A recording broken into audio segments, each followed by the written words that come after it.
Grayson never took off the pendant. That half-heart hung around his neck through board meetings and black-tie fundraisers, through late nights at the office and early morning flights. It was small enough to hide under his tie, but heavy enough to remind him. 5 years ago, he'd walked away from Avery thinking it was for the best. He told himself their worlds were too different. The pendant became proof that something real had existed between them, even if he'd destroyed it. The charm was invaluable. No diamonds, no gold, just a simple silver half-heart with jagged edges where it broke apart. Avery had the matching piece. They bought them at a flea market during their third date, laughing at how cheesy it was. But when she clipped it around his neck that night, neither of them laughed. "So you'll remember," she'd said. He didn't understand what she meant. Neuroscientists call it emotional object attachment. A 2018 study found that nearly 70% of people keep items tied to past relationships, even painful ones. The brain physically links memories to objects: a scent, a song, a piece of jewelry.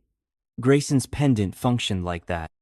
He could be reviewing quarterly reports, feel the weight against his collarbone, and suddenly remember Avery's hands braiding her hair in sunlight. He never expected to see the other half again, but when that little girl pointed at his chest in the hospital hallway, time stopped. His fingers went to the pendant instinctively, the metal warm from his skin. Then he saw it, the matching half, dangling from Avery's hospital gown as she sat in a wheelchair a few feet away. The edges lined up perfectly in his mind, 5 years apart, and neither of them had let go. Avery looked different, thinner, her skin pale under the fluorescent lights, but the way her breath caught when she recognized him, that hadn't changed. The pendant swung slightly as she reached for the child's hand, her knuckles white. She didn't say a word. She didn't have to. The way her eyes flickered between his face and the necklace told him everything. Objects hold silent conversations. The half-heart pendant asked questions Grayson couldn't answer out loud. Why keep it? Why wear it every single day if he'd moved on? The truth sat like a stone in his throat. He hadn't moved on. The pendant was a bookmark left in the middle of their story, a signal that some part of him still hoped. Seeing Avery now, he realized she'd done the same thing. For 5 years, those two broken pieces existed separately. His in sleek Manhattan high-rises, hers in a life he knew nothing about. Yet they'd both held on, as if keeping their halves meant keeping the possibility alive. The little girl Rose, he'd learn, was the thread that pulled them back together. Her small finger pointing at his chest didn't just recognize jewelry, it recognized a connection. Grayson later learned Avery wore her pendant every day too, even through chemotherapy. Nurses commented on how she never took it off, not even for scans. When Rose was born, Avery let her toddler play with it. "This is special," she'd say so. The child knew its shape by heart. That's why she spotted it instantly across the hall. A matching pair, still waiting to be whole. Some moments undo you. For Grayson, it wasn't the multi-million-dollar deals or the awards. It was standing in a hospital corridor with his hand clenched around a cheap silver charm, realizing he'd never stopped loving her. The pendant wasn't just a reminder of what he'd lost. It was a map leading back. Avery's fingers trembled when she finally spoke. "You kept it." 3 words that held 5 years of silence. Across from her, Grayson's throat worked. He could lie, say it was just a habit. But the way his thumb rubbed over the engraved initials A+ gave him away. Some things don't need explaining. The pendants had kept their secret long enough. Avery never told Grayson about Rose. When she found out she was pregnant, she sat on their old apartment floor for hours, running fingers over the positive test. He just landed his first major investor meeting that week. She could still hear the excitement in his voice when he called her from the airport. So she made a choice. The kind of choice that leaves fingerprints on your ribs for years. Single parents with serious illnesses face odds most can't imagine. Studies show nearly 1 in 3 skip treatments to care for their children. Avery became part of that statistic. She'd sit in the pediatrician's office with Rose on her lap, pretending not to notice the bruises blooming on her arms from blood draws she'd hidden. The pamphlets about her lymphoma prognosis stayed tucked in her nightstand, under the journal where she wrote letters to Grayson she never sent. The pendant became her secret rebellion. She wore it under her scrubs at the vet clinic where she worked, even when the chain irritated her IV port scars. On Rose's third birthday, the toddler grabbed at it while Avery blew out candles. "Mama's special heart," she'd say when Rose asked. She never explained why hers was broken. Chemotherapy changed things. The first time she vomited into the bathroom sink while Rose played blocks in the next room, Avery let herself imagine calling Grayson exactly once. His number was still saved in her phone. But she pictured him in some glass-walled office, signing papers that mattered, and hung up before the first ring finished. Insurance denied her second-line treatment. That night, Avery sat on the edge of Rose's bed watching her daughter's chest rise and fall. The room smelled like grape bubble bath and the lavender oil she rubbed on Rose's feet when she had nightmares. Avery's own feet were swollen from lymphedema. She thought about the way Grayson used to massage them after her double shifts at the clinic, how he'd accidentally tickle her and they'd end up laughing on the kitchen tiles. Rose started kindergarten the week Avery's hair fell out in clumps. She bought a blonde wig that looked nothing like her real hair because it was the only one left at the charity shop. At drop-off, another mom asked if she was the nanny. That afternoon, Avery sat in her car, holding the pendant so tightly the edges left marks on her palm. Then came the hospital, the infection that nearly killed her. The social worker asking if there was anyone they could call about Rose. Avery shook her head while her daughter colored on the linoleum floor, oblivious. She knew Grayson's company had gone public that month. The business section of the hospital waiting room magazine featured his face. She closed it quickly when Rose wandered over. The day Grayson appeared in the hallway, Avery was being wheeled back from radiation. She hadn't slept in 36 hours. The drugs made everything blurry. At first, she thought she was hallucinating when she saw him. Same strong jaw, same way he raked a hand through his hair when nervous. Then Rose shouted, "Mom! That's your necklace!" And the world tilted. 5 years of sacrifice unraveled in that moment. Avery watched Grayson's face as he looked between them. The child he didn't know existed. The woman he'd loved. The matching pendant swinging from his own neck. She saw the exact second he understood. His shoulders dropped like someone had cut his strings. For years, Avery built walls to protect him. Now here he stood outside them, holding the one piece of evidence that she'd never really let go. The pendant was supposed to be a private grief. Seeing it on Grayson made her realize how foolish that was. Love wasn't something you could portion out safely. Rose tugged at her hospital gown. "Why does that man have your heart, Mama?" The question hung between them. Avery reached for her daughter's hand, noticing how Grayson's eyes tracked the movement. She'd spent so long believing she was sparing him. Now she saw the truth she'd robbed them both. Grayson took a step forward. His voice cracked when he said her name. Not Avery like he used to, drawn out and sweet, but rough, like he'd been holding it in for years. The sound undid her. All those unsent letters piled up in her chest. Nurses walked past with medication carts. Somewhere down the hall, a baby cried. The hospital kept moving around them, but Avery felt stuck in that moment. Grayson's stunned silence, Rose's confused stare, the pendants catching fluorescent light in unison. She carried the secret until it almost broke her. One look at Grayson's face told her he would have carried it with her if she'd let him. Her fingers found her half of the heart. 5 years ago, she thought she was making the noble choice. Now she saw it for what it was, fear disguised as sacrifice. The weight of that truth pressed down, but for the first time, she didn't have to bear it alone. Grayson was right there, wearing the proof that some loves don't fade, they wait. The stainless steel doorway of the hospital room warped in Grayson's vision as the truth hit him like a kick to the ribs. 5 years old.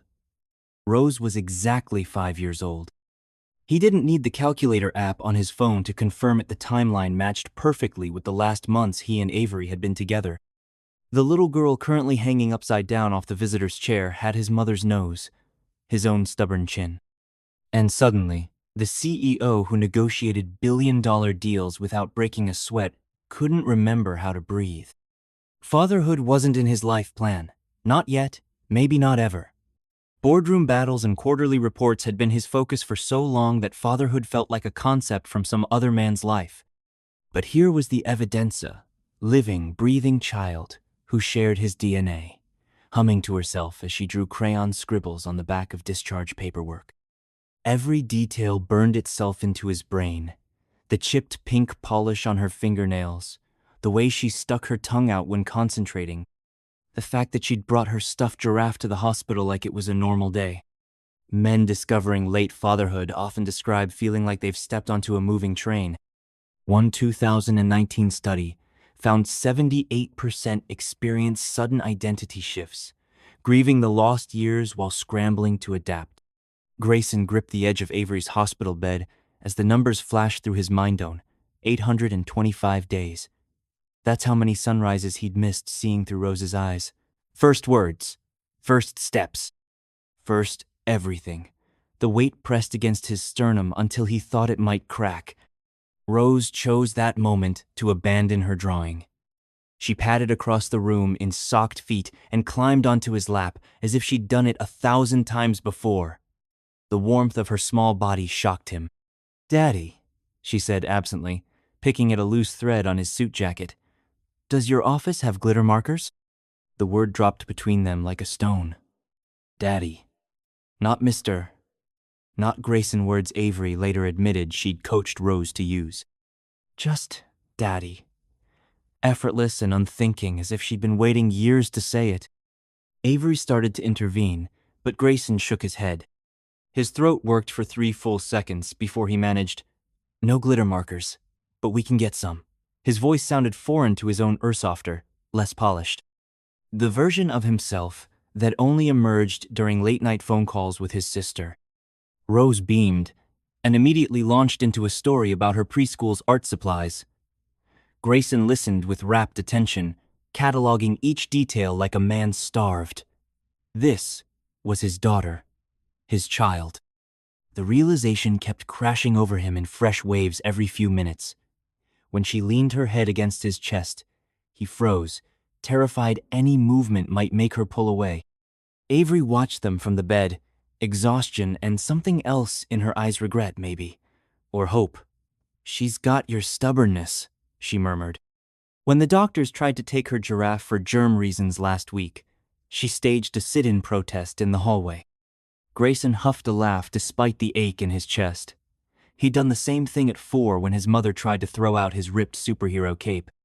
The memory surfaced so vividly, he could still feel the scratchy fabric against his shoulders. Rose suddenly twisted in his lap to face him. "Are you coming to my birthday?" she demanded, tiny fingers gripping his tie. "It's in 2 weeks, and Mama says I can have 2 cakes if I eat all my hospital broccoli." The question blindsided him. He looked to Avery, who gave a small nod, something unclenched in his chest. "I'll be there," he promised, cupping the back of Rose's head the way his father used to do. "What kind of cake do you like?" As Rose launched into an elaborate description involving rainbow sprinkles and edible glitter, Grayson became aware of a new sensation rightness. It didn't erase the years lost or the guilt gnawing at him. But beneath all that lived a simple, startling truth. He wanted this. More than any merger, any promotion, any corner office. He wanted bedtime stories and crayon drawings and sticky fingers ruining his dress shirts. When the nurse came to take Avery for tests, Grayson stood with Rose still clinging to his neck. "I'll take her to the cafeteria," he offered before Avery could ask. The words felt inadequate for everything he needed to say that he was sorry, that he'd do better, that 5 years was too long, but he was here now. Avery searched his face before nodding. "She likes chocolate milk, but only if it's not too cold," she said softly. "And she'll pretend she doesn't want the whipped cream, but she does." Rose giggled, burying her face in Grayson's shoulder. The trust in that simple gesture nearly undid him. As he carried her down the hallway, her legs wrapped around his waist, her breath warm against his collarbone, Grayson made silent promises to the universe. He would learn her favorite songs. He would attend every school play, even if it meant rescheduling Tokyo trips. He would make sure she never again had to Google what daddies were supposed to do like Avery had confessed she'd done last Christmas. Rose tugged at his ear. "Daddy, you're squishing me too tight." Grayson loosened his hold immediately. "Sorry, honeybee." The nickname slipped out unbidden, something his own father used to call him. Rose seemed to approve, nestling closer as they turned the corner. The cafeteria lady took one look at them and slid an extra whipped cream cup onto the tray without being asked. Rose gasped, like it was Christmas morning. Watching her lick the whipped cream mustache off her upper lip, Grayson felt something click into place deep in his chest. Here, in a hospital cafeteria under flickering fluorescent lights, he found a title that mattered more than CEO, Dad. And for the first time in his carefully controlled life, Grayson didn't just accept the chaos fatherhood would bring, he welcomed it. The Grayson Holt who walked into the hospital that first day wasn't the same man who showed up 2 months later. The change started small, showing up on time for chemo sessions instead of conference calls, carrying Rose's backpack instead of his briefcase, noticing when Avery needed an extra blanket before she had to ask. The CEO who once delegated everything from coffee runs to birthday gifts found himself personally testing 3 brands of ginger ale to find the one that settled Avery's stomach best. Rose's face lit up when he arrived each morning, her small body barreling down the hallway to meet him. She'd started calling it daddy time, those hours between breakfast and lunch when they colored on the floor or played Uno at Avery's bedside. At first, Grayson kept checking his phone, muscles tensing at each vibration. Then one Tuesday, he left it in the car by accident. By Wednesday, he stopped carrying it altogether. The world kept turning. His company survived. And for the first time in years, he didn't feel like he was missing something more important. Nurse Maggie watched it all with narrowed eyes. She'd seen wealthy visitors before, the ones who sent flowers but never stayed past visiting hours, who talked about the best specialists, while avoiding the messy reality of IVs and bedpans. When Grayson tried to upgrade Avery to a private suite, Maggie cornered him by the vending machines. "She doesn't need nicer walls," she said, crossing her arms. "She needs someone to hold her hair back when she vomits." The words hung between them like a challenge. A week later, Maggie returned from her break to find Grayson doing exactly that, kneeling beside Avery's bed, one hand supporting her forehead, the other pressing a cold cloth to her neck. His suit jacket was draped over the back of a chair, his sleeves rolled up to reveal fading pen marks where Rose had decorated him during story time. Maggie didn't apologize, but the next day, she brought Grayson an extra pudding cup, the kind Rose liked. Psychologists call it post-traumatic growth, the way crises can reshape priorities. A 2020 study in the Journal of Positive Psychology found that 58% of people who faced life-threatening illnesses reported positive personal changes afterward. Grayson didn't need data to understand. He saw it in the way Avery's shoulders relaxed when he walked in, how Rose now reached for his hand without looking first. Small things, but they rewired something inside him. Old habits surfaced occasionally. When Avery spiked a fever, Grayson defaulted to problem-solving mode, researching treatment protocols instead of just sitting with her. Rose had to tug his sleeve and say, "She wants you to sing that song, Daddy," before he stopped Googling and started humming their old road trip ballad. Avery's weak smile when she recognized the tune broke something open in his chest. The real test came during Avery's worst night. Her fever hit 104, and the doctors spoke in hushed tones about sepsis. Grayson stood frozen in the doorway as machines beeped and nurses rushed in. Then Rose's small hand slipped into his. "Daddy," she whispered, "can we make the dinosaur voices?"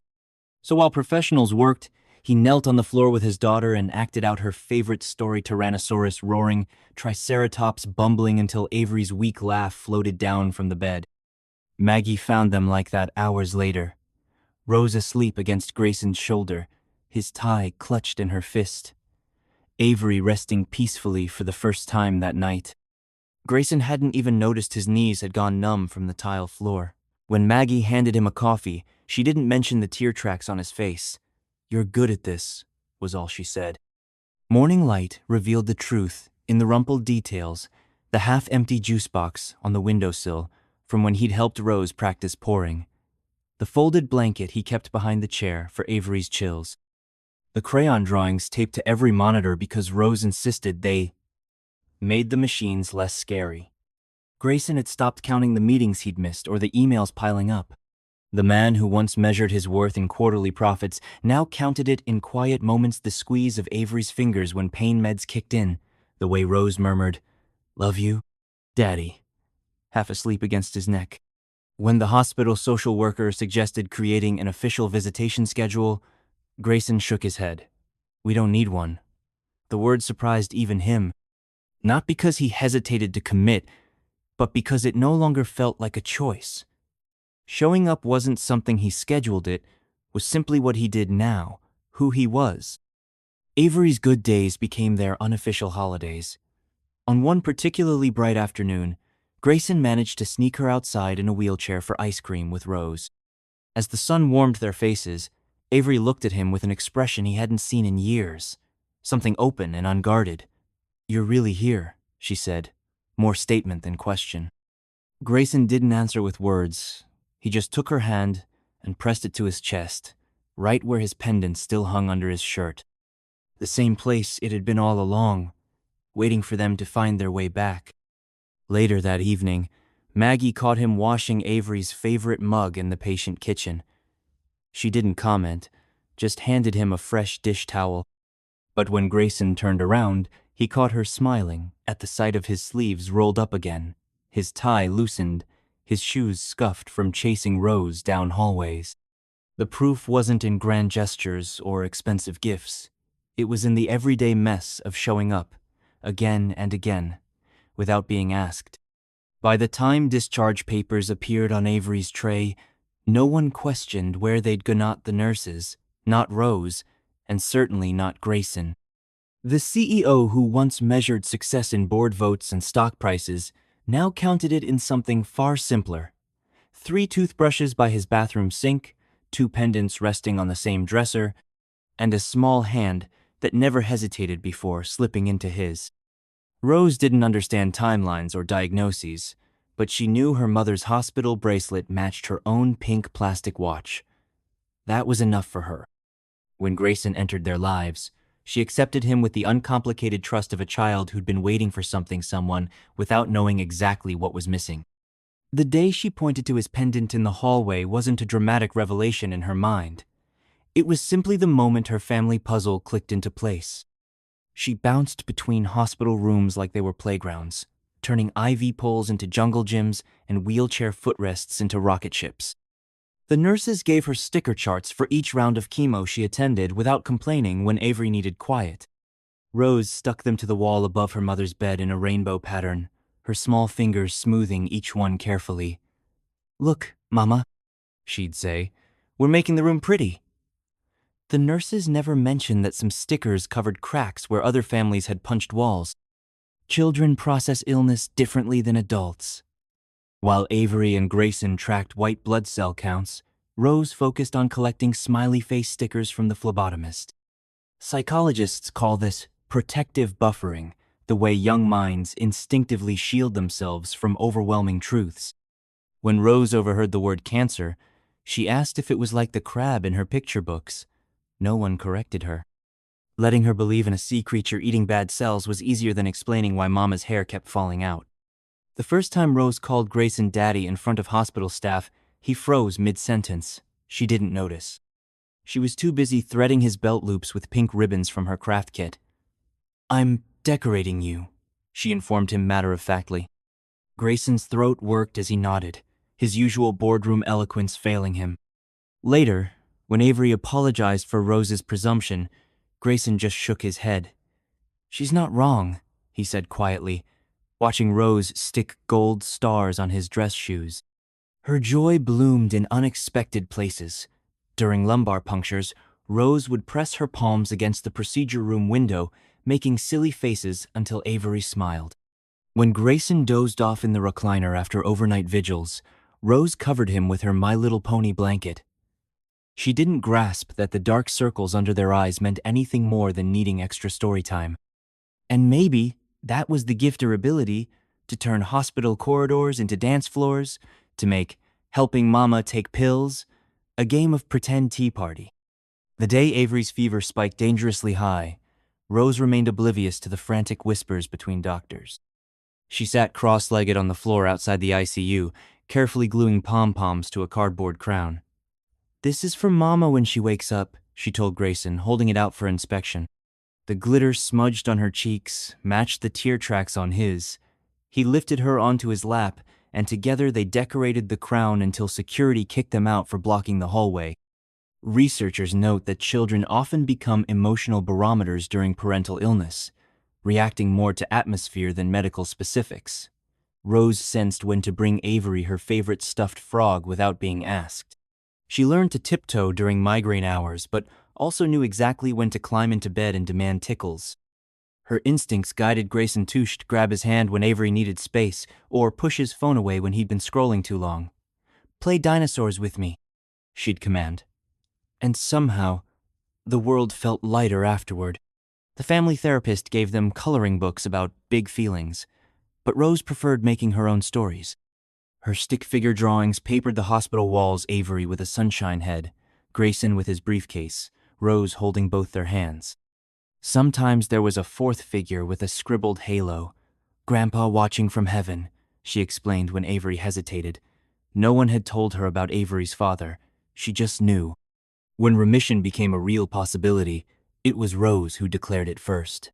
She stood on her hospital chair at lunchtime, plastic fork held like a scepter. "We're a family now," she announced to the entire cafeteria, gesturing to include the cashier who gave her extra pudding cups. The statement hung in the air, simple, irrefutable. Grayson's shoulders relaxed like he'd been waiting years to hear those words. Avery pressed her forehead to their joined hands, hiding her tears in Rose's orange sherbet. That night, as Grayson carried a sleeping Rose to the car, she mumbled against his shoulder. "Daddy?" "Yeah, honeybee." "I always wanted a purple dinosaur for my birthday." He kissed the top of her head, breathing in the scent of hospital soap and grape bubblegum. "Consider it done." In the rearview mirror, Avery watched them, both the CEO carefully buckling a glitter-streaked child into her car seat, the way his large hands hesitated before adjusting the straps just right. Rose sighed in her sleep, one small hand clutching his sleeve. The scene was ordinary, miraculous, the kind of moment that slips by unnoticed unless you know how precious it really is. Later, when Rose's teacher asked her to draw her family, she didn't hesitate. 3 stick figures holding hands, all wearing matching necklaces with half hearts. When pressed about the 4th empty space at the edge of the paper, Rose shrugged. "That's for when Mama and Daddy have another baby." The teacher laughed, assuming it was childish whimsy. But Rose had already turned back to her glitter glue, certain as only children can be her family was growing, and that was that. Her joy wasn't naive. It was defiant. A tiny torch against the dark, illuminating the path forward when the adults couldn't see it. Grayson's first Father's Day card read, "Daddy fixes Mama's pillows and my ponytails." Avery kept it in her wallet long after the chemo ended, next to Rose's last ultrasound photo. Proof that love could grow in the unlikeliest Place 7 hospital waiting rooms, even after years apart, even when the world seemed determined to pull them under. Rose's laughter became their compass, her sticky-handed hugs the glue that held them together. Some nights, when Avery checked on her daughter's sleeping form, she'd find Rose's fingers curled around her pendant. The other half rested against Grayson's chest 2 rooms away. And in that quiet space between breaths, it was easy to believe what Rose already knew: they'd never really been broken, just waiting to be whole. The hospital garden became their neutral ground. Avery could only manage short walks, so they'd stop at the same bench every time, the one with a clear view of the pediatric wing where Rose sometimes waved from the playroom window. At first, they talked in circles around the past, the weather, Rose's latest drawings, the hospital food, safe topics that didn't require touching the 5-year gap between them. Trust wasn't something they could rush. Studies show rebuilding broken trust works best in small, consistent moments of text when promised, a hand held during bad news, showing up even when it's inconvenient. Grayson learned this the hard way. His first instinct had been grand gestures, transferring money to Avery's medical bills, hiring private nurses. But what actually made her shoulders relax was when he remembered how she took her tea, honey, no lemon, without being reminded. Their first real conversation happened unexpectedly. Avery was midway through complaining about the hospital's scratchy blankets when she suddenly said, "You used to steal all the covers." The words hung between theme and ordinary memory that somehow felt intimate after all this time. Grayson blinked, then countered, "Only because you liked freezing me out with the AC." The shared laugh that followed was tentative, like testing ice over a deep lake. The garden became their confessional. Under the shade of an oak tree, Avery admitted she'd followed his career online, clicking on every news article while Rose napped. Grayson confessed he'd kept their old apartment lease for a year after she left, just in case. These admissions came in fragments, between nurse check-ins and Rose's snack times. They learned each other's new rhythm show. Avery now rubbed her thumb across her pendant when nervous, how Grayson's tells had shifted from foot-tapping to quietly cracking his knuckles. One afternoon, Avery asked a question that had haunted her. "Did you ever look for me?" The oak leaves rustled while Grayson considered his answer. "Every day for 6 months," he admitted. "Then I convinced myself you didn't want to be found." Avery studied her hands, the skin dry from hospital soap. "I almost called you when Rose got her first tooth," she whispered. "I held the phone for an hour before putting it down." Researchers note that vulnerability accelerates trust building more than shared history does. It wasn't their past that healed them, but their willingness to expose the raw edges of their present. When Avery's hands shook too badly to braid Rose's hair, Grayson didn't offer to hire someone. He sat on the floor with YouTube tutorials until he could do a decent ponytail. When Grayson missed an important meeting because Rose had a nightmare, Avery didn't criticize as she simply rescheduled his alarm so he could sleep another hour. The turning point came on a rainy Thursday. Avery had just gotten discouraging lab results when Grayson arrived with takeout from her favorite dinertha, one they'd frequented in college. He didn't mention the results, just handed her a chocolate milkshake and said, "Extra thick, like always." The simple act of remembering her old order undid her. For the first time since reuniting, she let herself cry in front of him, her tears mixing with the condensation on the cup. That night, Avery handed Grayson a folded note from her journal. The paper was soft from being handled, the edges worn. "If I don't make it," it read, "tell him thank you." Grayson's breath caught. The words weren't dated, but the ink had faded enough to suggest she'd written it early in her treatment. "For what?" he managed to ask. Avery touched his wrist, right over the pulse point. "For loving Rose like I do." The note changed something between them. Grayson started leaving his phone in the car during visits, fully present for once. Avery began sharing Rose's baby stories, the ones she'd hoarded like secret treasures. They rebuilt their relationship in reverse, starting from who they were now instead of who they'd been. The garden bore witness to their quiet transformations. Avery's laughter returning in bursts, Grayson learning to sit with silence instead of filling it with solutions. One evening, as fireflies dotted the garden, Avery asked Grayson why he'd really kept his pendant all these years. He watched Rose chase insects through the grass before answering. "Same reason you did," he said simply, "because taking it off would have meant giving up." The truth settled between them, comfortable as the twilight. Their love hadn't disappeared during those 5 years apart. It had just been waiting patient as the oak tree's roots stretching deep beneath them, steady as the hospital lights flickering on one by one. When Rose came running back with a dandelion puff, Grayson lifted her onto the bench between them without hesitation. Avery leaned into his shoulder, her pendant warm against her skin. No more questions. No more tests. Just this, their daughter's sticky fingers pressing the seeds into their palms, 3 hearts beating in sync as the wind carried their wishes away. The next morning, Nurse Maggie found Grayson asleep in the recliner, Avery's journal note carefully folded in his shirt pocket. She didn't wake him. Some things, she knew, were better left undisturbed, like trust, rediscovered, or love that had weathered absence and come out stronger on the other side. The garden outside the window was already warming in the sun, the bench they favored waiting empty. For now. Grayson's alarm went off at 5:45 a.m., earlier than even his most aggressive board meeting schedule. The kitchen light flickered as he cracked eggs one-handed, the other hand steadying Rose's step stool so she could help scramble them. This was his life now burned toast stacks shaped like hearts because Rose insisted juice boxes with crooked straws, learning that Avery could only stomach plain oatmeal on chemo mornings. The CEO, who once delegated even coffee runs, now had pancake batter permanently ground into his $1,000 dress shoes. Presents came in quiet forms. Grayson didn't make speeches about change. He proved it by setting his phone to airplane mode during bedtime stories, by keeping a spare toothbrush in his office for nights when Avery needed someone to rub her aching feet.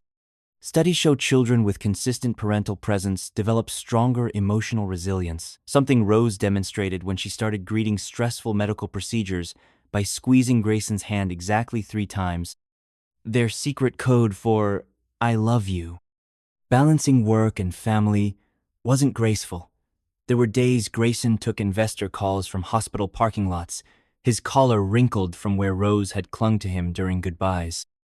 Once, he showed up to a merger meeting with a Barbie sticker still stuck to his briefcase. But when Avery texted "bad scan day" at 2 p.m., he canceled his afternoon without hesitation. His assistant learned to recognize the tone that meant no negotiations, the one previously reserved for corporate emergencies, now equally likely to be about a kindergarten recital. The first time Rose had a nightmare under his roof, Grayson froze. Old habits whispered he should call Avery to handle it. Instead, he sat on the edge of the bed and fumbled through a lullaby he barely remembered from his own childhood. Rose stopped crying when he got to the second verse, her small fingers gripping his pinky. "Again, Daddy," she mumbled into her stuffed giraffe. He sang it 7 times that night, his voice rough with unshed tears. By morning, the song had become theirs. Avery noticed the changes first, how Grayson stopped offering to hire people for task show he asked to be shown instead. The time he spent 20 minutes untangling Rose's hairbrush because she'd declared only Daddy could do it right.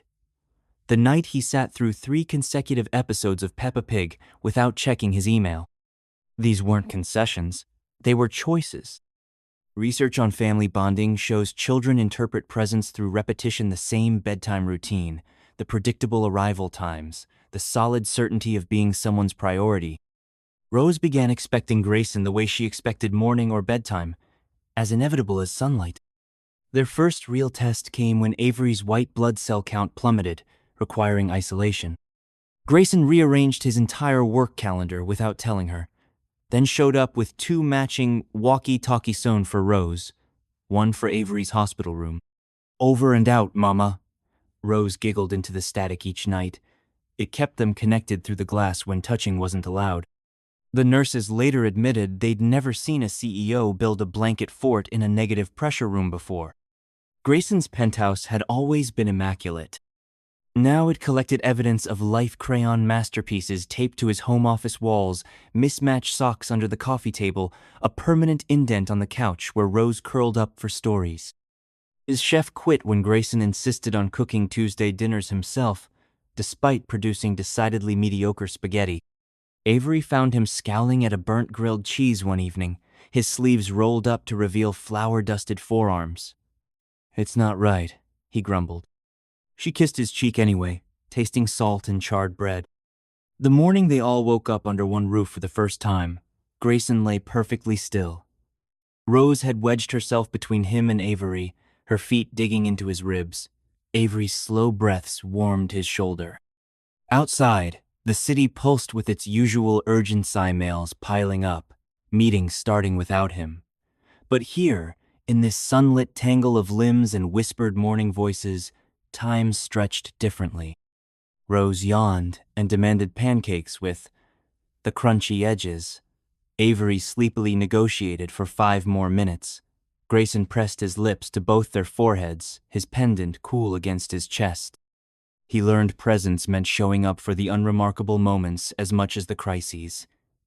packing lunches while Avery rested, memorizing which Disney Band-Aids stopped Rose's tears fastest, letting go of the need to fix everything, and just sitting with them through the hard days. The more he showed up, the more natural it felt, like his body had known this rhythm all along and just needed permission to remember. When Avery's doctor announced her latest scan results, Grayson wasn't on a conference call or stuck in traffic. He stood beside her wheelchair, Rose balanced on his hip, his fingers laced through Avery's. No fanfare, no grand gesture, just his steady presence as the words remission floated between them. Rose immediately demanded celebratory ice cream, and Grayson didn't hesitate. "Double sprinkles," he agreed, already reaching for his keys. Their life wasn't perfect. Grayson still worked too late sometimes. Avery had days when the fear of relapse crept in. Rose occasionally woke screaming from nightmares no 5-year-old should have. But they faced it together, not as CEO and patient and child, but as a family shaped by ordinary moments. The kind advertisers never glamorized, but kids remembered forever. Burnt pancakes, lopsided haircuts, bedtime stories read with the lights off, and a flashlight.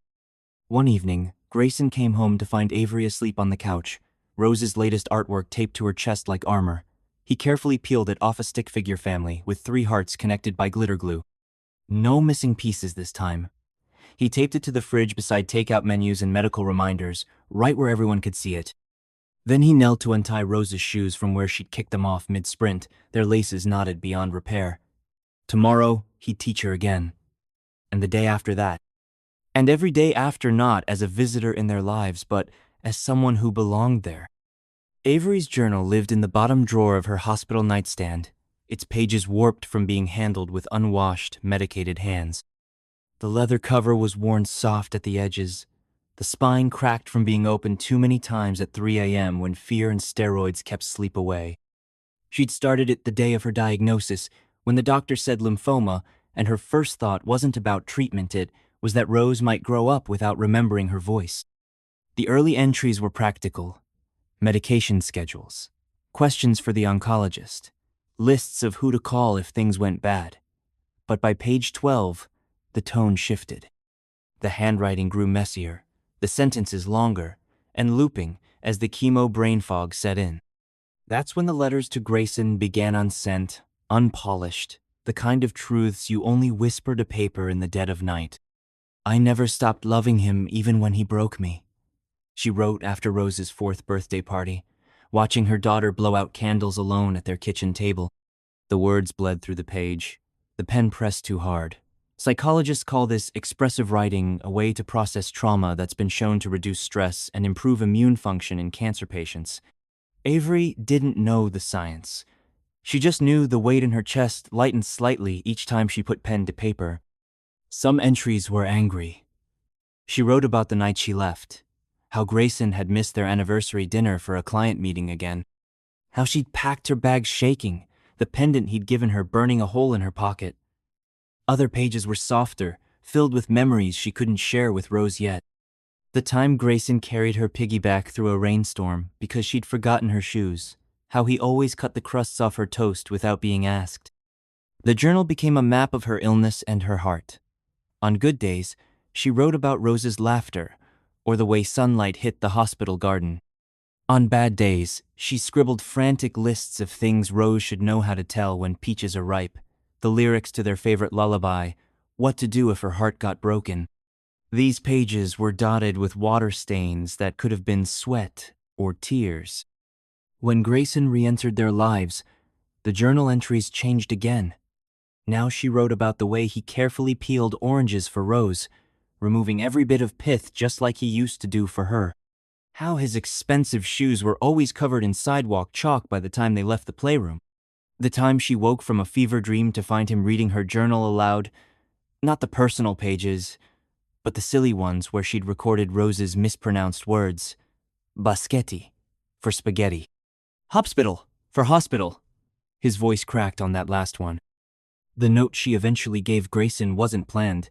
It was a scrap torn from a particularly raw entry, folded so many times the creases threatened to split. "If I don't make it," it read, "tell him thank you."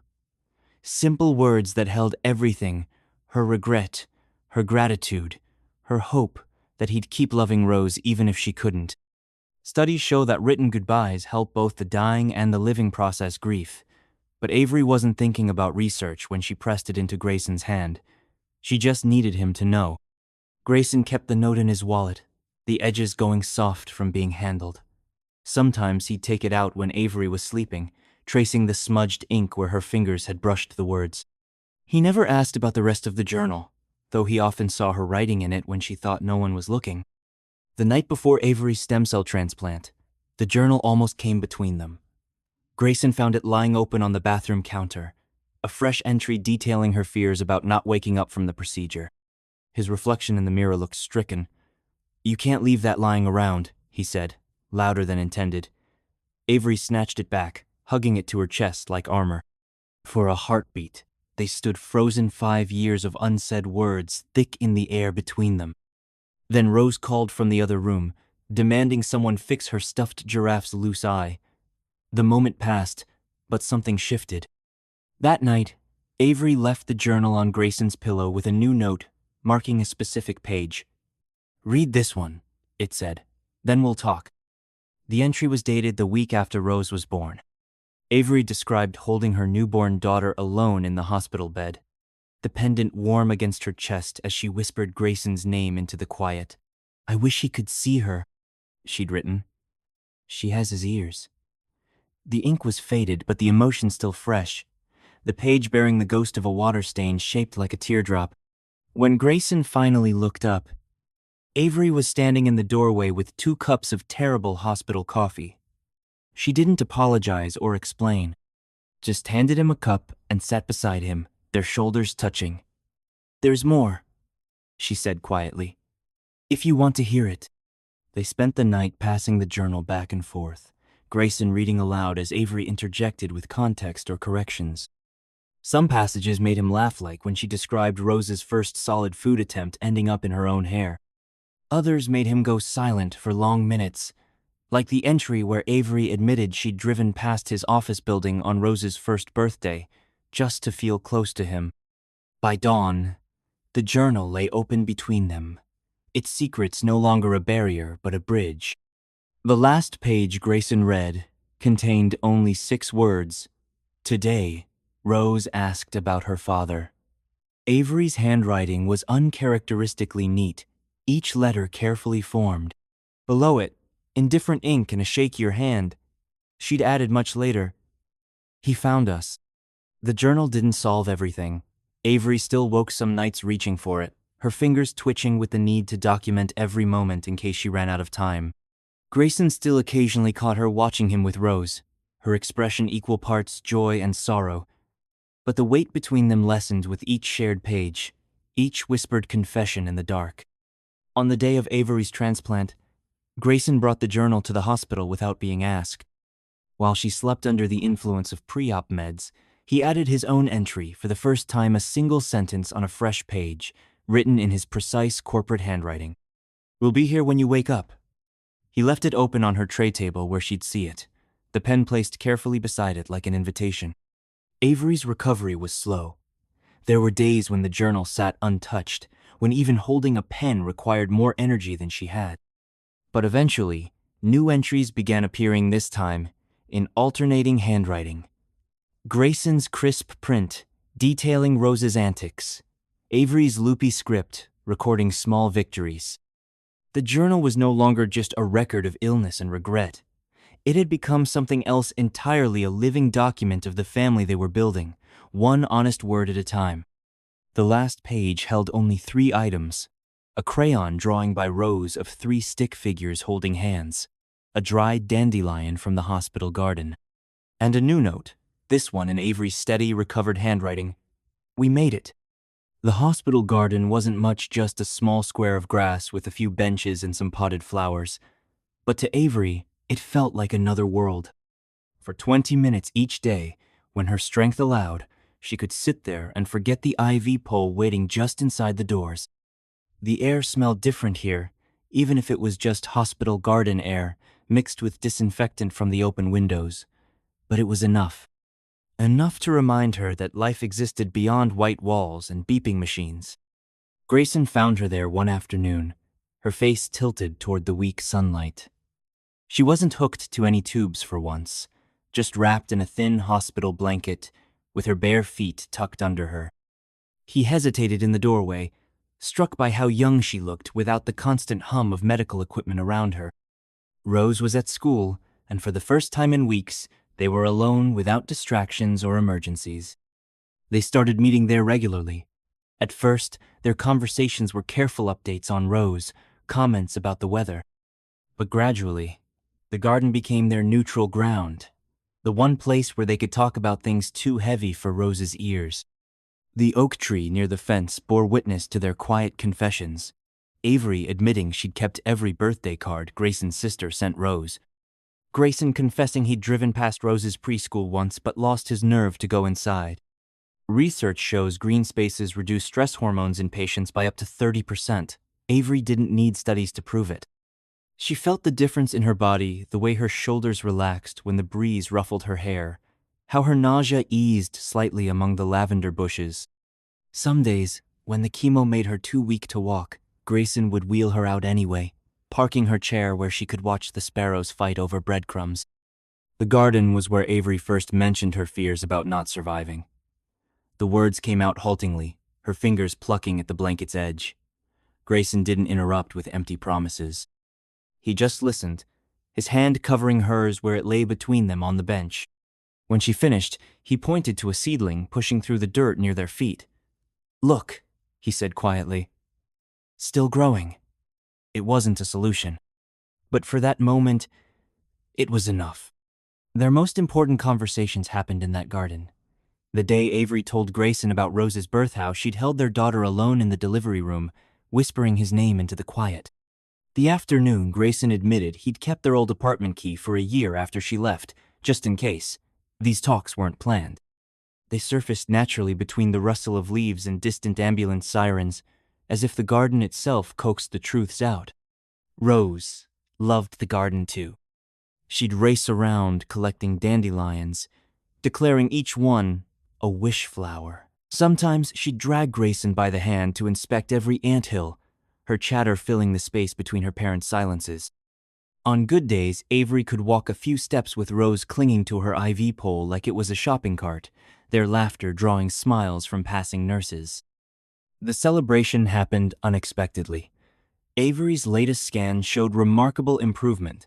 Not remission yet, but close enough to hope. Grayson arrived that evening with takeout from their old favorite diner and a single candle stuck in a muffin. Rose clapped her hands when he lit it, her squeals scaring off the sparrows. That's when Grayson knelt. Not dramatically, just easing down onto one knee to be eye level with Avery's wheelchair. He didn't pull out a ring or make a speech. He simply took her hands, his thumbs brushing over her knuckles. "However long we get," he said, his voice rough. "Let's make it count." The garden lights flickered on around them as the sun set, casting long shadows across their faces. Avery didn't cry. She just squeezed his fingers and nodded, her pendant warm against her chest. Rose, sensing the moment, plopped down onto Grayson's bent knee, effectively ruining the romance. "Group hug," she demanded, and they complied, their laughter mixing with the evening birdsong. The garden saw them through the hardest days. When Avery's fever spiked after treatment, Grayson would bundle her in blankets and wheel her outside, knowing the fresh air helped more than any pep talk. When Rose had nightmares, they'd bring her out at dawn to watch the sunrise, her small body curled between them on the bench. On Avery's last day as an inpatient, they returned to the garden one final time. The oak tree had sprouted new leaves since her first visit. Rose ran ahead to their usual bench, her pink sneakers kicking up petals from the spring flowers. Grayson pushed Avery's wheelchair slowly, neither of them speaking. They sat for a long while, listening to Rose sing to herself as she drew pictures in the dirt with a stick. Avery reached for Grayson's hand, her fingers threading through his. No words were needed. The garden had been their beginning, their middle, and now it was their promise that no matter what grew or changed, they'd face it together. As they left, Rose pressed a dandelion puff into Avery's palm. "Make a wish, Mama," she whispered. Avery closed her eyes briefly before blowing the seeds into the wind. When she opened them, Grayson was watching her with an expression she remembered from years ago, back when they'd first fallen in love. The garden gate clicked shut behind them, but Avery knew she'd carry its lessons forward: the resilience of seedlings, the patience of oaks, the way even the smallest patch of green could nurture hope. Rose skipped ahead, already planning their next visit. "We'll come back tomorrow," she announced, as if it were that simple. And maybe it was. The day Avery's doctor called it remission, she didn't cheer. She sat perfectly still in the exam chair, her fingers gripping Grayson so tightly his knuckles turned white. 6 months ago, those same scans had shown angry clusters of cancer cells. Now the images looked nearly clear. "It's remarkable," the oncologist said, shaking his head. But Avery just whispered one word: luck. She couldn't let herself believe yet. Not when the memory of those dark hospital nights still haunted her. The possibility of relapse hovered like a shadow. Every cough made Avery tense. Every headache sent her reaching for the thermometer. Studies show 80% of cancer survivors experience this scanxiety, the dread before follow-up appointments. Avery's came in waves, usually at 3 a.m. when the house was silent. That's when Grayson would wake to find her curled on the bathroom floor, her forehead pressed against the cold tiles. He didn't offer empty reassurance. Instead, he'd sit beside her with 2 mugs of tea, waiting it out together. Grayson's support became her anchor. He marked her medication schedule in his calendar alongside board meetings. He learned which foods helped with chemo side effects and which made them worse. When Avery's hair started growing back patchy and gray at first, kissed each new inch without hesitation. Slowly, she began to trust her body again. The day she walked a full mile without needing to rest, Grayson pretended not to notice the tears in her eyes. He just adjusted his stride to match hers. Miracles come in quiet form sometimes. Not lightning strikes, but slow sunrises. Avery's recovery wasn't overnight. First came the ability to hold down solid food, then walking Rose to school without getting winded. One morning she woke to find her pendant no longer rested against protruding collarbones. Healthy flesh had filled in the hollows. These small victories added up until one day, the fear loosened its grip. The research on unexpected remissions shows they're rarely just medical. Patients who beat the odds often credit something beyond treatment: faith, love, sheer stubbornness. For Avery, it was Rose's tiny hands pulling her out of bed on bad days. It was Grayson's steady presence in the chemo chair next to hers, working on spreadsheets like it was any other Tuesday. When the nausea got too bad, he'd rub her back and list all the normal things they'd do when she was better. Grocery runs, movie nights. Ordinary moments turned sacred. The hospital discharge took longer than expected. Paperwork. Final checkups. Rose bounced impatiently by the door while nurses removed Avery's port for the last time. Grayson packed her belongings with military precision: the get well cards, the half-empty lotions, the journal that had seen them through the darkest nights. Avery stood by the window, watching sunlight dance across the parking lot. This room had been her prison and her refuge. Leaving felt like stepping off a cliff. Then Rose grabbed her hand. "Race you to the car!" And just like that, Avery was running, really running, for the first time in over a year. Her legs burned. Her lungs ached. Grayson's laughter echoed behind them as he tried to keep up with their daughter's breakneck pace. The automatic doors slid open, and suddenly they were outside, properly outside, with no IV poles or discharge papers. The summer air smelled like gasoline and freshly cut grass. Beautiful. Avery stopped short on the sidewalk, overwhelmed. Rose tugged her arm, confused. "Mama?" Grayson caught up and understood immediately. He didn't say anything, just slipped his hand into hers, his thumb tracing the bony ridge of her wrist where the IV bruises had finally faded. Together, they walked the last few steps to the car. No wheelchair, no assistance. Just one foot in front of the other. The ride home was quiet. Rose chattered in the back seat about seeing her toys again, but Avery barely heard. She pressed her palm to the window, watching the hospital shrink in the distance. Part of her expected it to call her back. Another fever, another bad scan. But the building disappeared behind a bend in the road, and the world kept turning. Grayson's mansion had never felt like home before. Too many empty rooms, too much polished marble. But that night, with Rose asleep between them and takeout containers littering the bed, Avery finally exhaled. She traced the scar on her chest where the port had been. Grayson caught her hand and brought it to his lips. No words, just warmth. In the coming weeks, Avery would learn to stop flinching at every twinge of pain. She'd celebrate small things fitting into old jeans, tasting food properly again. Grayson would surprise her by turning the solarium into an art studio, filling it with Rose's finger paintings and better lighting for her jewelry designs. They'd fight sometimes about overcautiousness or workaholic tendencies, but always make up before bed. The scans would keep coming, 3 months, then 6, then yearly. Each one carried that old fear, but also something new, hope. On bad days, Avery would open her journal to the last entry, written the morning of her discharge. Just 2 words, underlined twice, still here. That first night home, Rose woke crying from a nightmare. Avery got there first, scooping her up instinctively. She cradled her daughter's sweaty head and marveled at her own strength. No dizziness, no tremors. Across the room, Grayson hovered in the doorway, giving them space. Avery met his eyes over Rose's curls and mouthed, "We're okay." Because that's what remission really was. Not just clean scans or returning energy, but the ordinary miracle of being present, of having time they'd thought was stolen. Avery pressed her face into Rose's hair and breathed her in shampoo and sleep and everything she'd fought for. Down the hall, the hospital bag sat unpacked. Tomorrow would bring its own challenges, missed birthdays to make up for, a career to rebuild.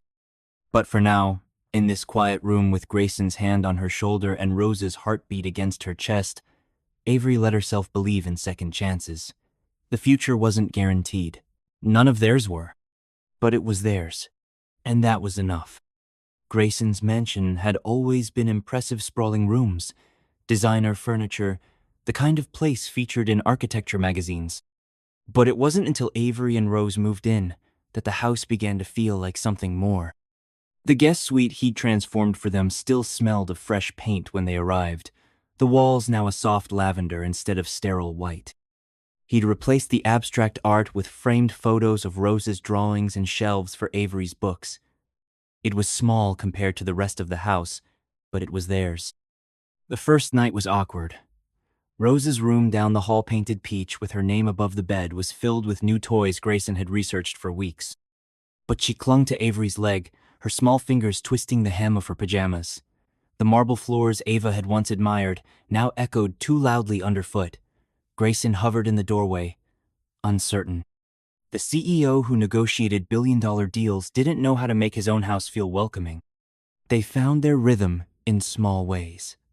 Avery started leaving coffee mugs in unusual places, the windowsill, the edge of the bathtub. Rose's tiny socks appeared under furniture. Grayson's spotless kitchen gained a collection of sippy cups and plastic plates with cartoon characters. He never complained about crayon marks on the expensive wood table. Instead, he cleared space in his home office for Rose's art supplies, hanging her latest masterpiece beside his diploma. Studies show physical environments shape family dynamics more than we realize. Homes with personalized spaces like Rose's room with its fairy lights and hand-painted name help children feel secure. Grayson didn't need research to understand this. He saw it in how Rose stopped asking, "When are we going home?" after her 3rd week there. He heard it when she called his office Daddy's work cave instead of the scary, quiet room. Avery took longer to adjust. She'd wake sometimes in the middle of the night, disoriented by the unfamiliar ceiling. One especially bad night, she found Grayson pacing the hallway outside their door. "Couldn't sleep either?" she asked. He shook his head, hands stuffed in his pockets. "Keep thinking you'll be gone when I wake up." The raw honesty startled them both. That night, they sat together in the kitchen eating stale cereal until sunrise, talking about nothing and everything. The transformation happened gradually. Grayson's formal dining room became their breakfast nook, the massive table covered in syrup smears and homework papers. His prized sound system now played children's songs more often than jazz, and the security guard at the gate knew Rose by name after she insisted on giving him a doodle every afternoon. Then came the first real test. Rose woke screaming from a nightmare, her sobs echoing through the too-big house. Grayson got there first, gathering her into his arms as she trembled. "Want, Mama?" she hiccuped. Avery arrived seconds later, still groggy from sleep. Together, they sandwiched Rose between them on the too small twin bed, whispering reassurances until her breathing steadied. Grayson woke hours later with a stiff neck, and Rose's foot in his ribs, but also with Avery's hand curled in his shirt. Morning revealed the truth in the messy details. Rose's half-eaten toast abandoned on the counter. Avery's sweater draped over Grayson's chair. The way Rose's bedtime storybook now lived permanently on his nightstand. The mansion still had its marble floors and high ceilings, but something fundamental had shifted. The night Rose slept through for the first time, Grayson stood in her doorway just watching. Her stuffed giraffe lay tangled in the blankets, one arm flung toward the nightlight he'd installed. He'd checked the monitor 5 times already, unable to believe the steady breathing wasn't a trick. Avery found him there, bleary-eyed from her own insomnia. "She's okay," she murmured, resting her chin on his shoulder. That simple statement settled something in Grayson's chest. Not just about Rose, but about all of them. This house, with its scratches and cereal spills and too many shoes by the door, wasn't just shelter anymore. It was evidence, proof they'd chosen each other despite the odds. Avery's recovery brought more changes. She rearranged furniture, claiming the formal living room made better use of space as Rose's play area. Grayson came home one evening to find his prized antique vase replaced by a basket of stuffed animals. He didn't protest, just hung his coat on the growing pile by the door and asked what was for dinner. You could measure their life now in ordinary miracles. The squeak of Rose's sneakers on hardwood floors, the way Avery hummed while flipping pancakes. The creak of Grayson's office chair as Rose climbed into his lap during video calls. None of it was perfect. There were still slammed doors and tearful tantrums, and days when the past felt too heavy. But it was real. The house reflected that reality. Scorch marks on the counter from Avery's cooking experiments, fingerprints, smudges on all the windows, a stubborn crayon stain on the entryway rug that no cleaner could remove. Grayson stopped noticing the imperfections, unless visitors pointed them out, and even then, he just shrugged. Home wasn't about square footage or designer labels. It was Rose's sticky hand in his as they walked up the driveway. It was Avery's sleepy smile when he brought her coffee in bed. It was the way the pendant around his neck no longer felt like a question mark, but an answer. Grayson's mansion had never felt like a home until these people filled it with their laughter, their arguments, their messy, beautiful lives, until every room held proof they belonged together. Until he realized home wasn't something you bought. It was something you built, one ordinary moment at a time. The walks began as pure necessity. Avery needed rest after her treatments, and Rose's endless energy demanded an outlet. Grayson took her outside simply because it was something to don't excuse to exist in the same space without the pressure of forced conversation. The hospital garden became their territory, just as the long hallway had been that first day when Rose noticed his pendant. Rose chattered constantly at first, filling the silence with stories about her stuffed animals and what she'd eaten for lunch. Grayson mostly listened, nodding when appropriate, too afraid to say the wrong thing. Then, one afternoon, she suddenly fell silent mid-sentence, captivated by a butterfly landing on a flower. Grayson stopped walking too, watching not the insect but the way Rose's entire body stilled in wonder. For those quiet minutes, they simply shared the same patch of sunlight, breathing in sync. Neuroscientists say nonverbal bonding activates the same brain regions as language development. Fathers and daughters often communicate through shared activities rather than direct conversation, a phenomenon Grayson instinctively understood. He didn't need to ask Rose why she loved dandelions so much. He saw it in the way she carefully blew each seed head, her eyes tracking the floating bits like they held magic. She didn't need to explain why certain nurses made her hide behind his legs. He recognized the same discomfort he'd felt as a child around brusque adults. Avery once remarked that Rose had Grayson's stubbornness. He hadn't believed it until the day she refused to leave the garden, until she found the perfect rock for her collection.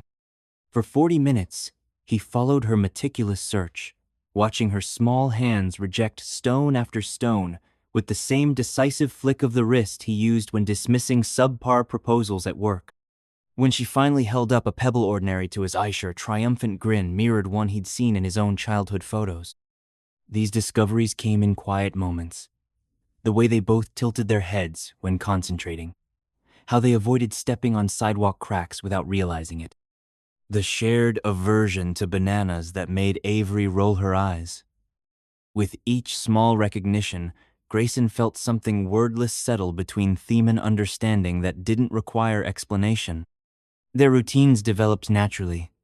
Rose started saving her best questions for their walks, dropping them into comfortable silences like carefully placed stones. "Daddy, why do bees like flowers?" she'd ask, swinging his hand. Grayson would answer seriously, treating each query with the gravity she deserved. In turn, he learned her tells when she was tired, her left shoe dragged slightly. When excited, she hummed under her breath. Her tells were becoming his to know. One humid afternoon, Grayson caught himself rubbing his temple exactly 3 times a nervous habit since college.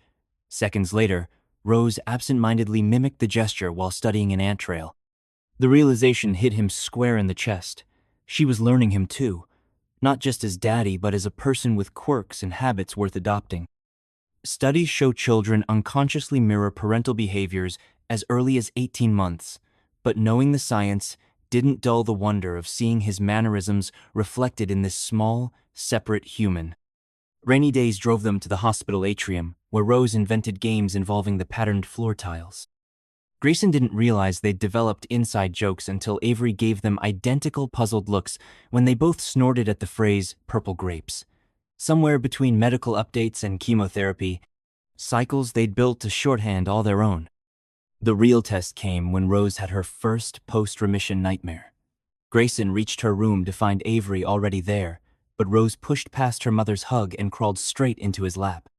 Not speaking, just pressing her damp face against his collarbone the way he'd done for her dozens of times before. That night, the quiet between them wasn't empty, it was full of everything they'd learned about each other in stolen garden walks and shared sunsets. Avery watched them from the doorway, her smile soft.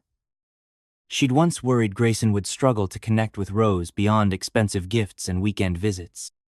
Now she saw the truth in the unspoken moment show. Rose automatically matched her steps to Grayson's longer strides, how his hand hovered near her back when they crossed streets without her noticing. The bond wasn't perfect or showy. It was simply there, as real and vital as the blood they shared. On Rose's first day back at school post-treatment, Grayson paced the house like an expectant father. When the front door finally burst open and Rose charged in waving a painting, he knelt without thinking to accept her full-body tackle. She smelled like glue sticks and sunshine. "Look what I made us," she crowed, thrusting a finger-painted masterpiece at his face. 3 stick figures under a rainbow, all holding hands. No labels were needed. Later, when Avery asked what made it special, Rose just shrugged. "It's us," she said, as if the answer were obvious.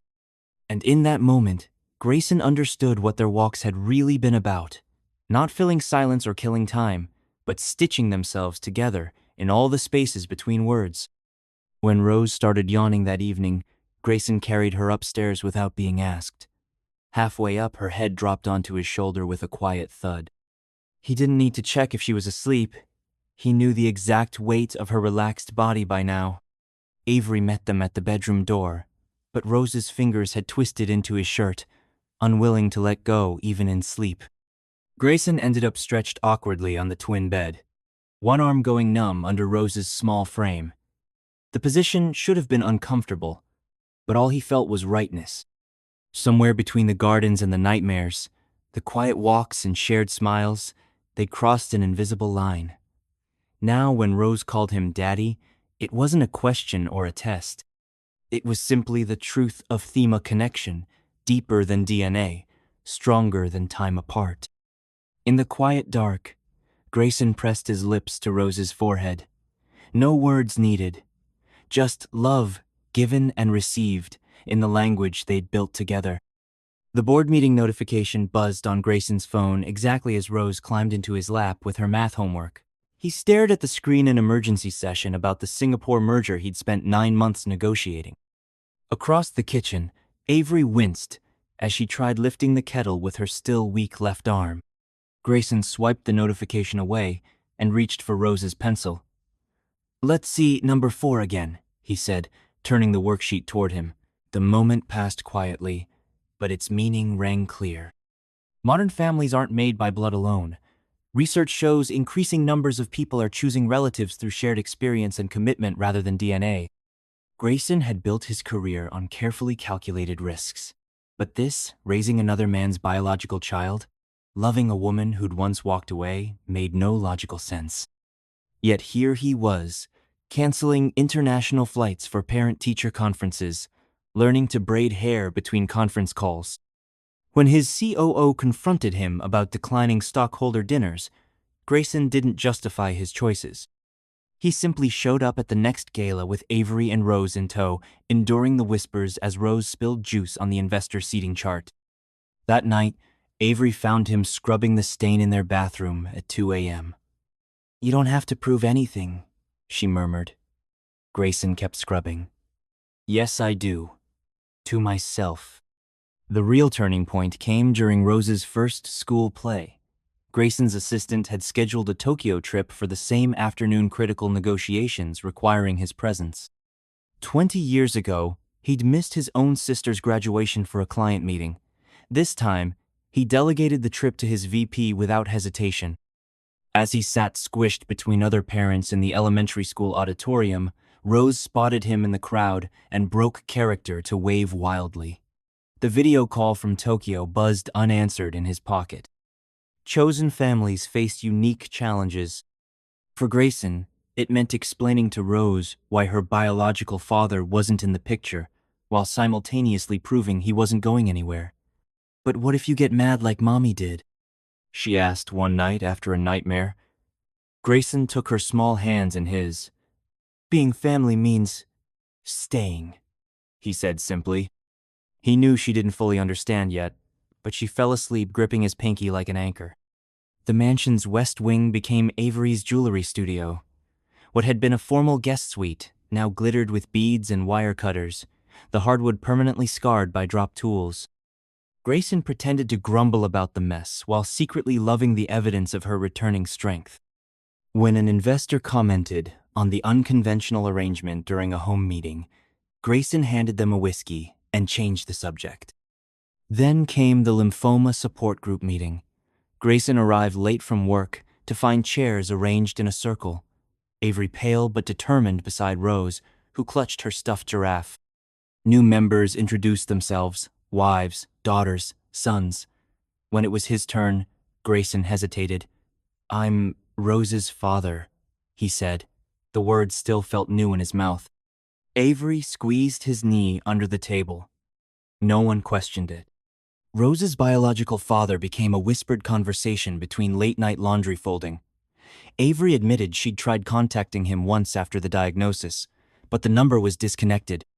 Grayson folded a tiny sock 3 times before speaking. "Would you want him to be involved now?" Avery shook her head immediately.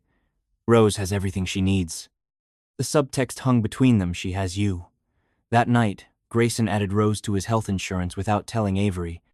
The final test came shortly after Avery's 1-year remission anniversary. Grayson's board proposed expanding their Asia operations to a 2-year assignment based in Hong Kong. The salary bonus alone could pay for Rose's college. He brought the contract home and left it on the kitchen counter for 3 days, watching how Rose climbed into his lap for bedtime stories, how Avery automatically handed him her pills when she forgot. The night before the decision deadline, Avery found him sitting on Rose's floor, repairing her broken nightlight. "You should go," she said quietly. "It's what you've worked for." Grayson didn't look up from the wiring. I already have what I worked for. When the rejected contract hit his CEO's desk the next morning, the only explanation read, family considerations. Their life now exists in the messy in-between. Rose calls Grayson Dad, but still asks occasional questions about her biology. Avery keeps her own last name, but doesn't correct people who assume otherwise. Grayson's LinkedIn still lists his CEO title, but his phone background shows a crayon drawing of 3 stick figures labeled, My People. The moment of full acceptance came unexpectedly. Avery was reorganizing the medicine cabinet, throwing out old prescriptions now that her scan stayed clean. Rose played nearby with Grayson's ties, draping them over her stuffed animals like blankets. Grayson watched them from the doorway, his chest tight. Without looking up, Avery said, We should make it official. Grayson froze. The adoption? Avery smiled. I meant the dishwasher loading, but that too. That night, as Rose slept between them after a nightmare, Grayson studied her face in the dim light, the way she wrinkled her nose like Avery, but furrowed her brows like him during meetings. 13 months ago, he'd been a man who measured life in quarterly reports. Now his most important metrics came in sticky fingers and shared quiet moments. Modern families come in all forms. The traditional Model 2 biological parents and children now represents less than 50% of American households. What defines family isn't structure but commitment. Grayson proves this daily, whether he's signing permission slips as parent, guardian, or holding Avery's hair back when her stomach still rebels after treatments. When Rose's teacher assigned a family tree project, Grayson held his breath as she presented her poster. Instead of a tree, she'd drawn 3 hearts, connected by glitter glue. This one's Mama when she was sick, she explained, pointing to the smallest heart. And this is Daddy finding us, she continued, tapping the middle. The largest heart at the top simply read, Me, loved. Later, when Avery asked why she'd made that choice, Rose shrugged like it was obvious. Because family sticks together. Upstairs, Grayson hung the project on his office wall, right where visitors would see it first. No explanations needed. The glitter caught the sunlight as he walked away, proof of something no contract or blood test could ever capture. 3 imperfect people choosing each other, day after day. Avery's handwriting looked different on the note, shakier than usual, the letters uneven like she'd written it on a bad day. Grayson found it tucked in her journal one evening while she slept, the paper soft from being handled too many times. If I don't make it, it read, tell him thank you. 6 words that made his breath stop in his chest. He traced the smudged ink with one finger, wondering when she'd written it. Which scan had scared her enough to put this on paper? Studies show final messages can help both the living and dying find closure, but Avery hadn't died. The note was meant to be read after she was gone, yet here they were, Grayson holding it in the dim hospital light while Rose snored softly in the recliner beside them. Avery stirred under the sheets but didn't wake. He could hear the rhythmic beeping of her heart monitor, steady for now. The note suddenly felt too heavy in his hands. He almost put it back, almost pretended he'd never seen it. But something made him turn it over, where more words hid in the crease. For loving Rose like I do. The pencil markings were fainter here, like she'd added them later. Grayson stared at the sentence until the letters blurred. This wasn't just a farewell. It was forgiveness, permission, proof she'd been thinking about him all along, even during the years of silence. Avery had never been good at saying things aloud.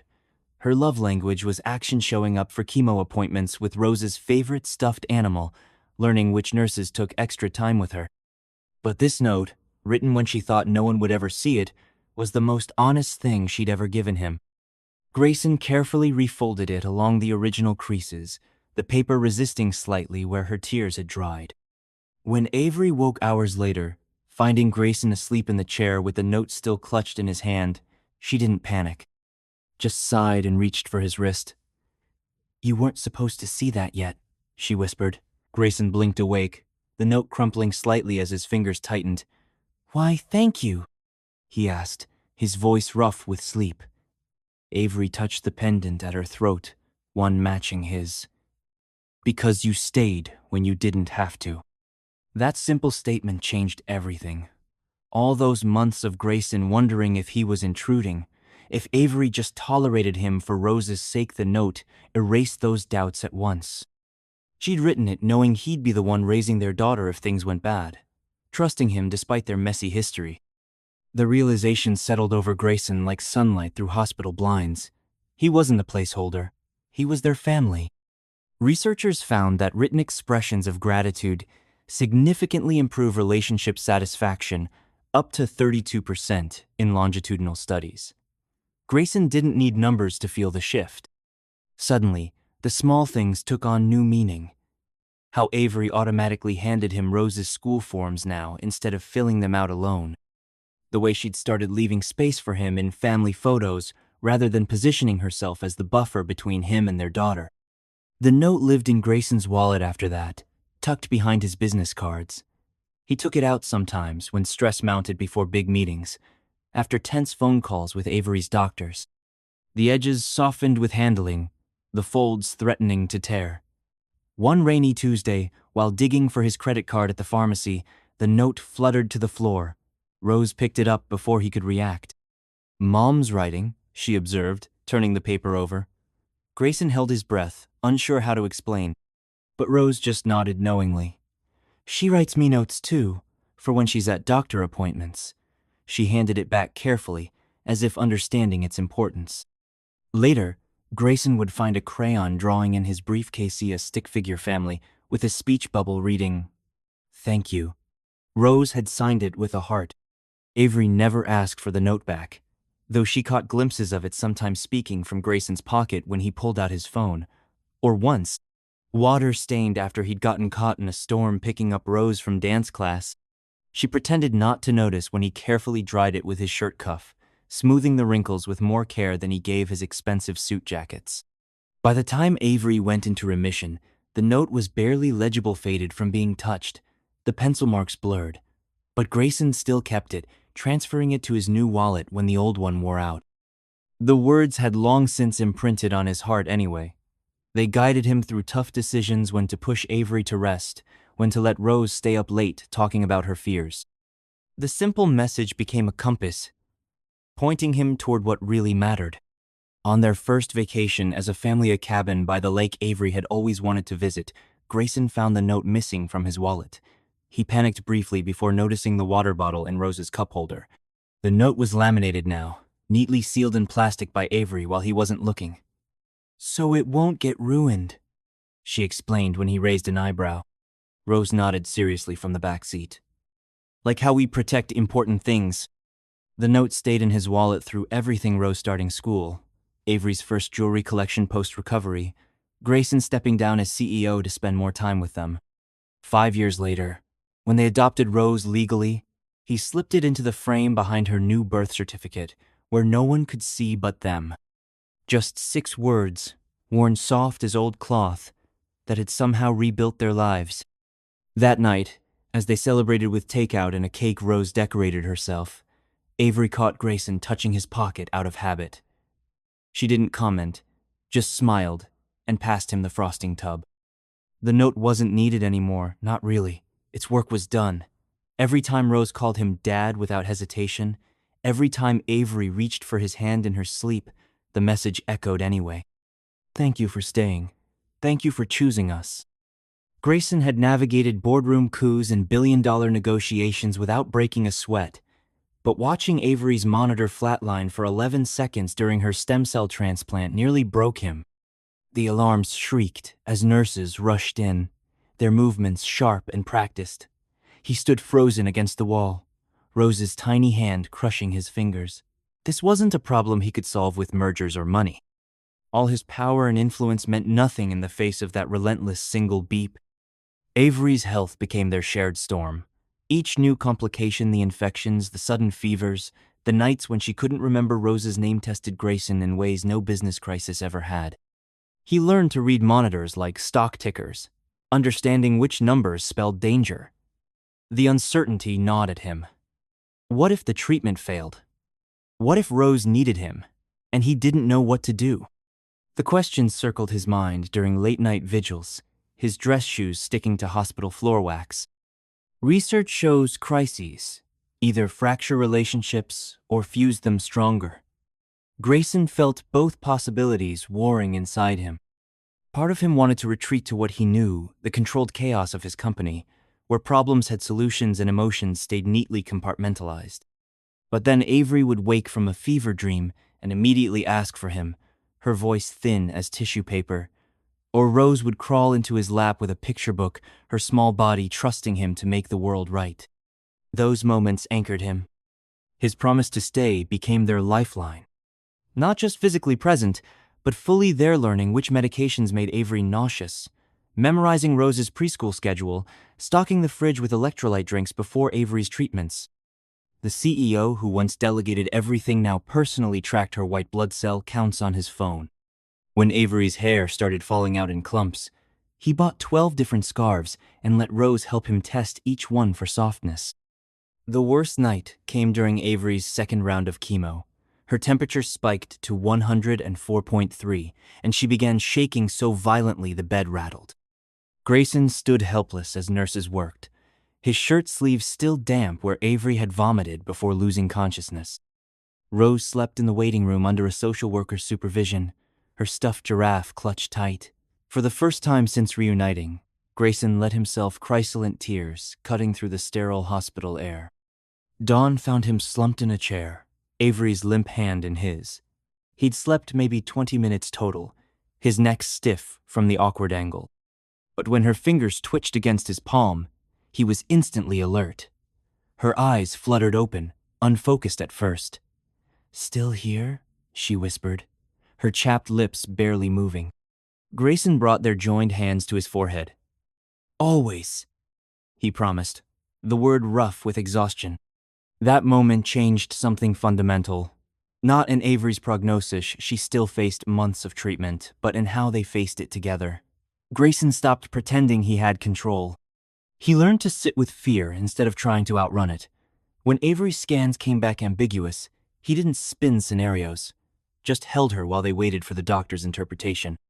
When Rose wet the bed after a nightmare, he cleaned the sheets without frustration, understanding her terror of losing another parent. Small victories became their currency.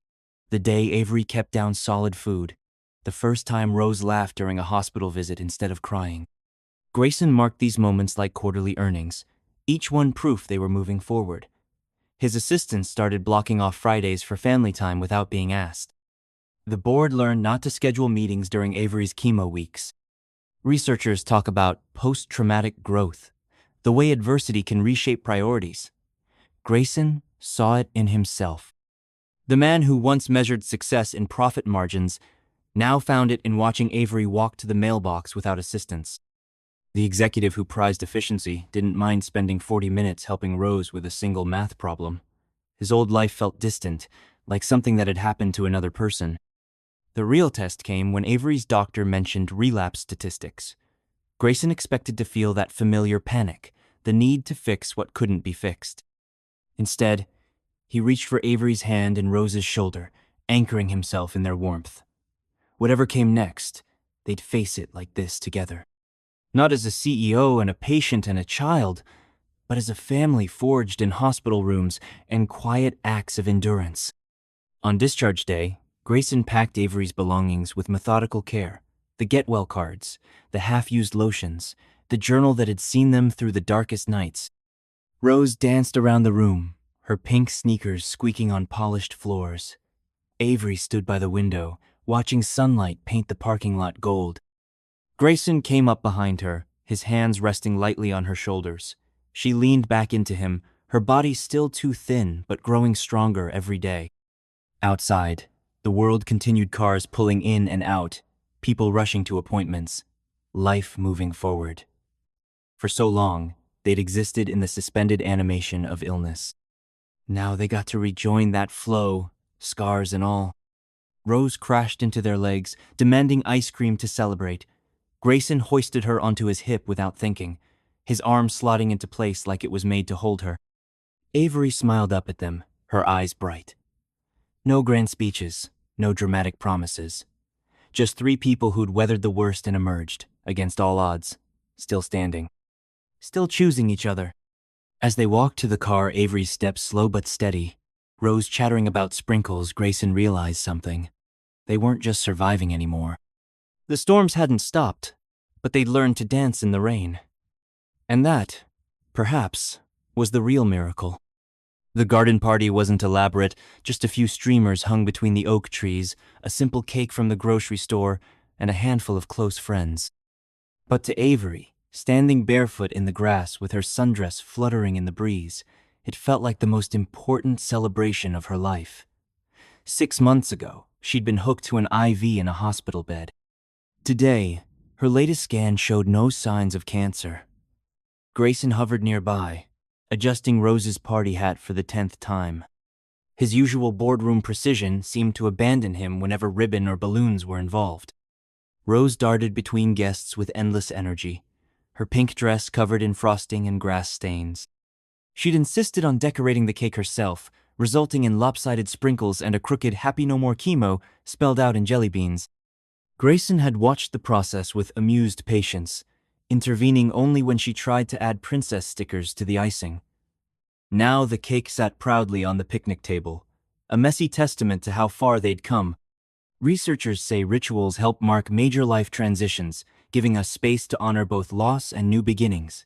This party was theirs, not just celebrating remission, but the countless small victories along the way.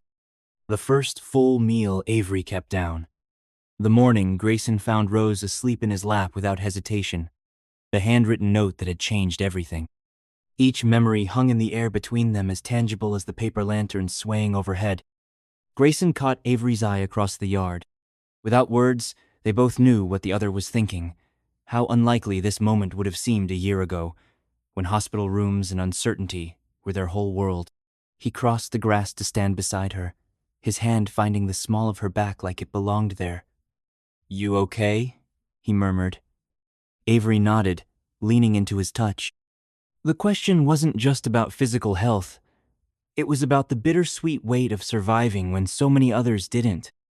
The garden had been their sanctuary through it all, where they'd shared secrets, weathered storms, and slowly rebuilt trust between hospital visits. Now it bore witness to this new chapter. Rose interrupted their quiet moment by crashing into their legs, her arms full of dandelions plucked from the lawn. "Family picture!" she demanded, dragging them toward the oak tree where Grayson had first knelt months ago. As they arranged themselves under the branches, Rose front and center, Avery's hand and Grayson's, the photographer, paused. "Wait." Grayson stepped away for a moment, returning with 2 items from his pocket. Avery's tarnished pendant and his own. Without ceremony, he fastened them around Rose's neck, the 2 halves of the heart clicking together at last. Rose gasped like he'd given her diamonds, immediately twisting to show Avery. It was then Grayson surprised them both. Not with a grand speech or dramatic gesture, but with simple words spoken directly to Avery. "However long we get," he said, his voice steady. "Let's make it count." The promise hung in the air, not just to stay, but to truly live. Avery's eyes shone as she squeezed his hand. No vows or contracts could have meant more than those quiet words in their shared language. Rose, oblivious to the weight of the moment, grabbed both their wrists. "We're a family now," she announced, as if settling some long-standing debate. The guests chuckled, but Avery and Grayson exchanged a look. That simple declaration held everything: the pain of separation, the miracle of second chances, the ordinary magic of chosen love. Later, as fireflies blinked to life around them, Grayson watched Avery dance with Rose in the fading light. Her movements were still careful, her energy limited. But she spun their daughter in slow circles, both of them giggling when Rose nearly toppled over. The sight lodged in Grayson's throat. This was what he'd missed for 5 years. What he'd almost lost again to illness. What he now got to cherish every ordinary day. The cake cutting became an event in itself. Rose insisted on doing the honors, gripping the knife with both hands as Grayson guided her from behind. When the first slice collapsed into crumbs, no one minded. Avery licked frosting off Rose's nose while Grayson snapped photos with his phone, not the crisp, professional shots from his corporate events, but blurry, joyful snapshots he'd treasure infinitely more. As dusk settled, their guests began to leave. Rose fell asleep mid-sentence on the porch swing, her head lolling against Grayson's shoulder. Avery sank down beside them, exhaling the tension of hosting. For a while, they just sat in comfortable silence, listening to the crickets and Rose's soft snores. Grayson's hand found Avery's in the dark, his thumb tracing the ridges of her knuckles. No words were needed. The garden around them held memories of every struggle and triumph, every tear shed under these same stars. Now it also held this quiet promise that whatever came next, they'd face it together. Not as survivors, but as people learning how to live fully again. Rose stirred in her sleep, mumbling something about sprinkles and dinosaurs. Grayson pressed a kiss to her forehead before shifting to carry her inside. Avery followed, pausing to look back at the twinkling lights they'd forgotten to turn off. They'd leave them burning a while longer, a beacon in the dark, a reminder of how far they'd come, a promise of all the light still ahead. Inside, Rose barely woke as Grayson tucked her in, clinging to his neck in her sleep. "Love you, Daddy," she murmured automatically. The words still caught him off guard sometimes, filling places he hadn't known were empty. Avery waited for him in the doorway, her silhouette framed by the hall light. As he joined her, she reached up to straighten his crooked party hat, the silly pineapple-shaped one Rose had insisted he wear all evening. The simple gesture spoke volumes.